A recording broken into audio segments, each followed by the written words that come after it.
Assalamualaikum warahmatullahi wabarakatuh. Alhamdulillah, wassalatu wassalamu ala rasulillah Sayyidina wa maulana Muhammadin sallallahu alaihi wasallam. Jamaah subuh yang sama dirahmati dan dimuliakan Allah subhanahu wa ta'ala, kesempatan subuh hari ini kita akan sedikit membahas salah satu ayat di dalam Al-Quran, surah An-Nisa ayat 59. A'udzu billahi minasyaitonir rajim. Ya ayyuhalladzina amanu atiiullaha wa atiiur rasula wa ulil amri minkum fa in tanaza'tum fi syai'in farudduhu ila Allahi war rasul in kuntum tu'minuna billahi wal yawmil akhir dzalika khairu wa ahsanu ta'wila. Yang artinya, ya ayyuhalladzina amanu, wahai orang-orang yang beriman, atiiullaha wa atiiur rasulah wa ulil amri minkum, taatilah Allah dan taatilah rasulnya dan ulil amri di antara kalian. Fa itanasa'tum bi syai'in farudduhu ila Allah war rasul. Jika kalian ada perselisihan pendapat, ada perbedaan pendapat, berselisih pendapat, farudduhu ila Allah war rasul, maka setiap perselisihan pendapat itu, setiap persoalan yang terjadi, farudduhu ila Allah war rasul, selalu kembalikan kepada Allah dan Rasulnya. Artinya kembalikan kepada Al-Quran dan kembalikan kepada sunnah Rasulullah sallallahu alaihi wasallam. Wa in tanasa'tum fi syai'in farudduhu ila Allah rasul in kuntum tu'minuna billah. Jika kalian benar-benar beriman kepada Allah Subhanahu wa taala. Dzalika khairu wa ahsanu ta'wila. Yang demikian itu lebih utama dan lebih baik hasilnya, lebih baik akibatnya. Bapak Ibu yang dirahmati dan dimuliakan Allah Subhanahu wa taala, yang paling menonjol tentunya yang bisa kita tangkap di dalam ayat ini, An-Nisa ayat 59 ini, adalah terkait dengan perintah mentaati ulil amri, mentaati pemimpin, mentaati orang-orang yang diangkat, yang dipilih menjadi pemimpin di antara kaum muslimin. Ketaatan kepada ulil amri, taatan kepada pemimpin, di dalam ayat ini dijelaskan oleh para ulama. Misalnya kita membaca tafsir Ibnu Katsir, di sana paling tidak ada dua syarat ya di dalam ayat ini yang ditetapkan oleh Allah Subhanahu wa taala. Yang pertama, bahwa pemimpin itu sendiri adalah dari kalangan orang-orang beriman. Ya, karena di situ maknanya ulil amri minkum. Pemimpin minkum itu artinya di antara kalian orang-orang mukmin. Di antara kalian orang-orang beriman. Makanya di dalam Islam itu tidak boleh orang kafir memimpin orang-orang Islam. Tidak boleh orang-orang kafir menjadi pemimpin, diangkat dan dipilih menjadi pemimpin. Itu syarat pertama. Syarat pertama sebagai calon pemimpin, seorang pemimpin itu adalah dia harus muslim, harus dari kalangan orang-orang beriman itu sendiri. Ya, karena ulil amri minkum maksudnya itu adalah pemimpin di antara kalian orang-orang beriman. Ya. Dan itu sudah disepakati oleh para ulama, di antara 7 syarat wajib seorang pemimpin itu adalah, di antaranya adalah dia seorang muslim, tidak boleh orang kafir. Ya. Ada ayat lain yang menjelaskan walai yaj'alallahu lil kafirina 'alal mu'minina sabila. Jadi Allah Subhanahu wa taala tidak memberikan jalan sama sekali ya orang-orang kafir untuk menguasai, memimpin orang-orang yang beriman. Itu Bapak Ibu yang dirahmati dan dimuliakan Allah Subhanahu wa taala. Itu yang pertama, bahwa pemimpin yang diperintahkan ditaati oleh Allah Subhanahu wa taala adalah jika pemimpin itu dia minimal syarat pertamanya ini adalah dia muslim. Ya, di antara orang-orang beriman itu sendiri, sehingga tidak boleh orang-orang kafir. Syarat yang kedua yang mewajibkan kita taat kepada ulil amri pemimpin itu adalah disebutkan di dalam ayat ini, fa in tanaza'tum fi syai'in farudduhu ila Allah wa Rasul. Jadi syarat kedua itu bahwa pemimpin itu menerapkan kitabullah dan sunnah Rasulullah sallallahu alaihi wasallam.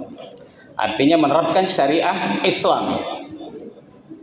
Karena di dalam ayat ini katakan, jika kalian ada persoalan dalam kehidupan kalian,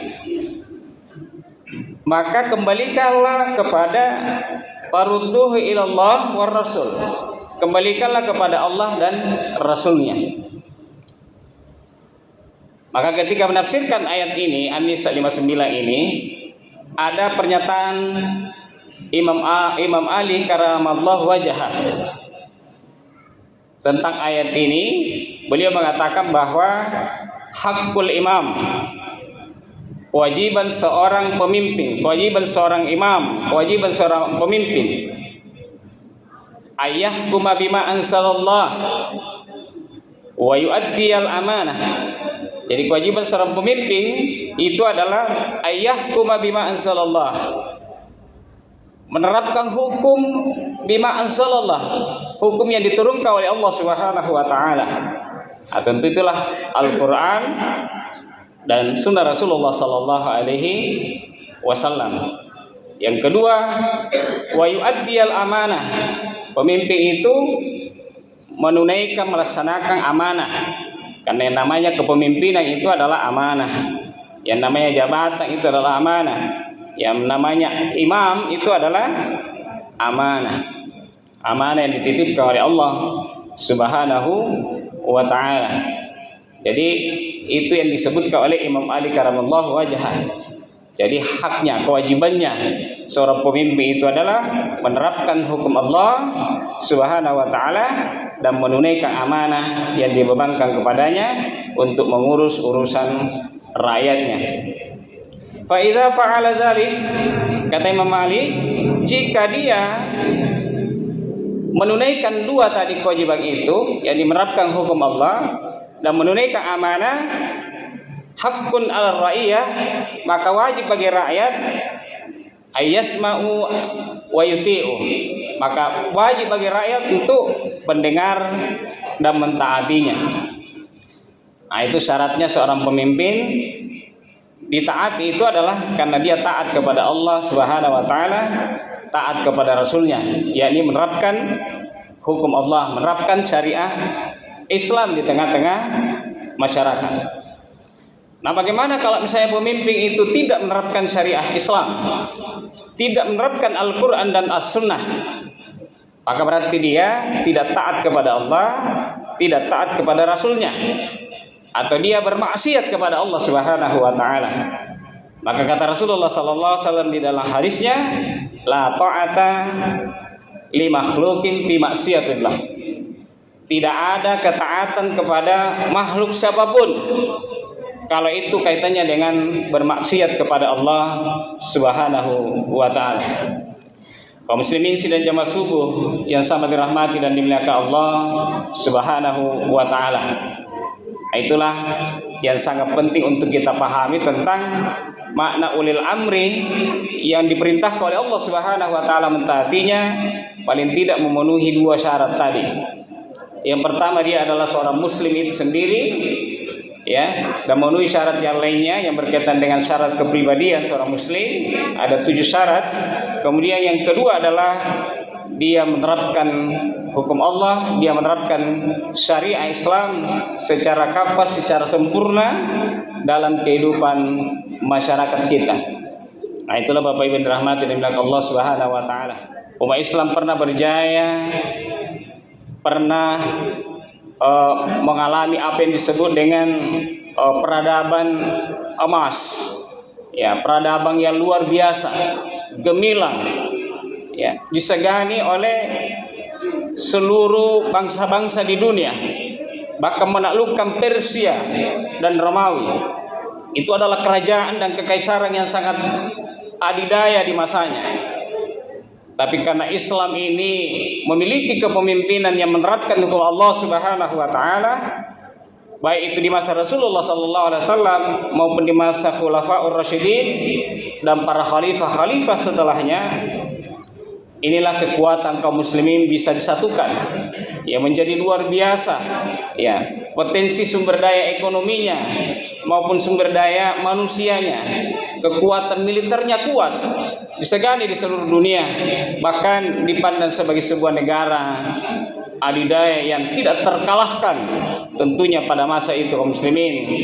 Sidang jamaah subuh yang sama dirahmati dan dimuliakan Allah Subhanahu wa taala.